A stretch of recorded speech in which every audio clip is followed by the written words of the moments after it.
Rain hammers the small-town cemetery, turning the earth to sludge. Mourners huddle beneath black umbrellas, their breath fogging in the chill. Mary stands among them, eyes swollen, staring at the fresh grave of her brother, John Doe. Beside her, sprawled across the muddy mound, lies Max, a German shepherd, his fur plastered flat, whining low. The priest's voice fades as he closes the eulogy. People shuffle away, boots squelching, but Max stays rooted, his gaze locked on the headstone. John Doe, beloved brother, taken too soon. Max, come on, Mary pleads, kneeling. Her voice cracks. He doesn't budge. She tugs his collar, gentle then firm. He growls a deep rumble and snaps at her hand. She jerks back, stunned.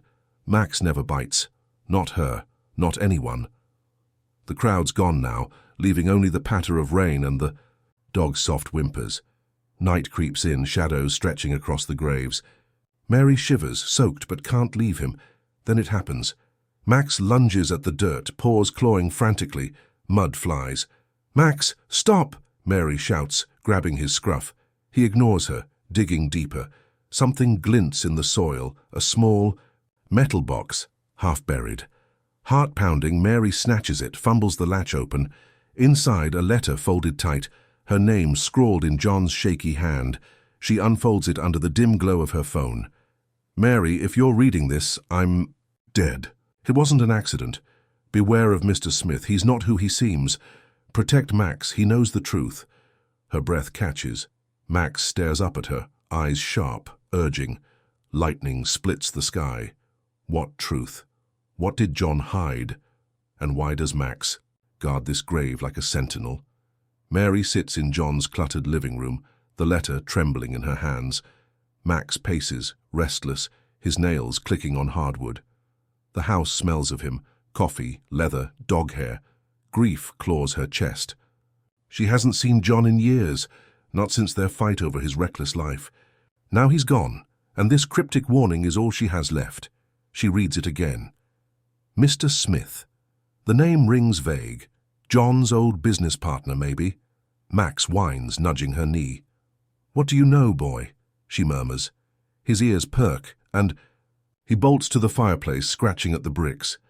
Curious, Mary follows, prying loose a stone, a hollow space. Inside, a USB drive taped to a photo. John and Max grinning on a mountain trail. Her throat tightens. Flashback hits hard. John, lost in those mountains years ago, leg broken. Max found him, barking until help came. "You're my hero, Max." John had laughed, ruffling his fur. They were inseparable after that, two wild souls against the world. Mary wipes tears, plugging the drive into John's laptop. Files load. Financial records, emails, photos of shipments labeled hazardous waste. John was onto something big, something deadly. Max growls at the screen when Mr. Smith's name pops up. A local tycoon, all smiles and charity galas.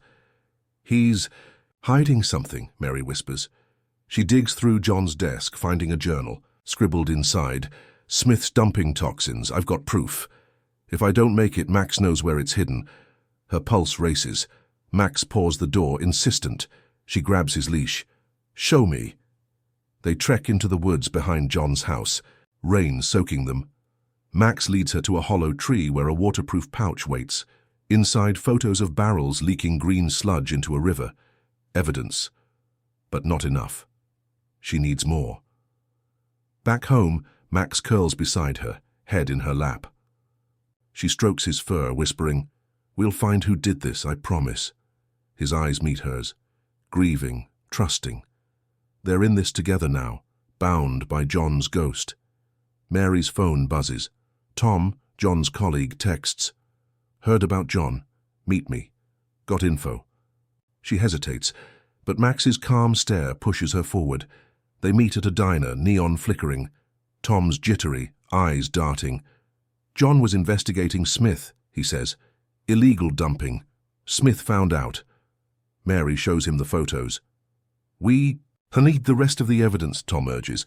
"John hid it somewhere safe." Max growls low. Mary hushes him, uneasy. They plan to hit Smith's office that night. Under moonlight, they sneak in. Max silent at her side. She cracks a safe, more files, a ledger of payoffs to cops. Jackpot, but headlights flare outside. Tires screech. "Run!" Tom hisses. They bolt, splitting up. Max leads Mary through alleys, but a black SUV roars after them. She dives behind a dumpster, clutching Max. The vehicle slows, men shouting. Her heart hammers. They peel off. Too close. Next night, glass shatters downstairs. Mary jolts awake. Max snarls, leaping as two thugs burst in. He clamps onto an arm. Yelps as a boot slams his ribs. "Max!" Mary swings a lamp, cracking a skull. The second thug lunges. She dodges, grabs a kitchen knife. A wild slash. Blood sprays. They flee, cursing. Max limps, whining. She cradles him, sobbing. "I'm so sorry." At the vet, Max's leg is splintered. The vet's eyes flicker, too nervous. Hours later, headlights stalk her car. She floors it, weaving through back roads. A truck rams her bumper. Max barks, frantic. She swerves, tires screaming, losing them. In a forest. Breathless, she checks Max's collar. Something clinks. A key taped inside a tag. John's voice echoes in her mind. Max knows. It's for a locker, downtown bank, the final evidence. But Smith's closing in. The bank looms dark, storm clouds roiling. Mary grips the key, Max hobbling beside her. Inside, locker 47 clicks open. A hard drive and a note. "Smith ordered my hit. This is everything." Footsteps echo. She spins. Mr. Smith strides in, flanked by goons, a pistol gleaming. "You're as stubborn as your brother," he sneers. "Hand it over." Mary stalls, clutching the drive. "You killed him." Smith smirks. "He was a liability." A goon grabs her. She twists, elbow cracking his nose. Max lunges, teeth sinking into Smith's leg. He howls, firing wild. A bullet grazes Max's flank. "No!" Mary screams, tackling Smith. The drive skitters across the floor. Thunder booms. Max, bleeding, drags himself to the drive, clamping it in his jaws. He staggers to Mary. She snatches it, bolting for the exit. Smith fires again. Glass shatters. She ducks, sprinting into the rain. Sirens wail. Someone called the cops. Smith's men scatter, but he charges after her, rage twisting his face. Max turns, snarling, and leaps. They crash together, tumbling downstairs. Smith's gun clatters away. Police swarm in, cuffs snapping on Smith's wrists. Mary drops too. Max, blood pooling beneath him. "Hold on," she begs, tears mixing with rain. Sun breaks through clouds at the cemetery. Mary kneels by John's grave, Max beside her, bandaged but alive. Smith's trial dominates headlines. Convicted thanks to the hard drive. Recordings, documents, John's voice exposing it all. John's name is cleared, his courage honored. Mary lays flowers down.